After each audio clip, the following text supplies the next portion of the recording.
हाय दोस्तों, आइए आज हम कुछ इम्पोर्टेंट फ्रेजेस सीखते हैं जो हम डेली यूज करते हैं। Suppose that when you are sad, जब आप दुखी हो तब बोलते हो इंग्लिश में आई फील सैड। उसी को नए अंदाज में बोलो, I feel blue. Okay, I feel blue, I feel blue.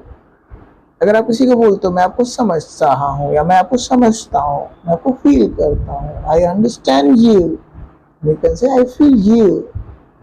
फिर अगर आपसे कोई मिस्टेक हुई है, आपकी कोई गलती है, तो आप बोलते हो माई मिस्टेक, या उसी को बोलो माई बैड। क्या बोलोगे? My bad. ओके। अगला, अगर आपको किसी से डिटेल मांगना हो तो आपको बोलना है फिल मी इन। फिल मी इन मीन्स गिव मी डिटेल्स। अगर आपको किसी चीज़ के बारे में कोई आइडिया नहीं है तो आप बोलो नो क्लू। ठीक है, no clue means no idea, is a new word. Okay. अगला, thanks a bunch. Thanks a bunch, thanks a bunch, thanks a bunch, that means thank you mildly sarcastic. Okay, thank you mildly sarcastic. ठीक है, आप simple बोलो सैक्रेटिक्स, thank you mildly sarcastic. Okay, you can speak regularly. Okay, thank you so much for watching.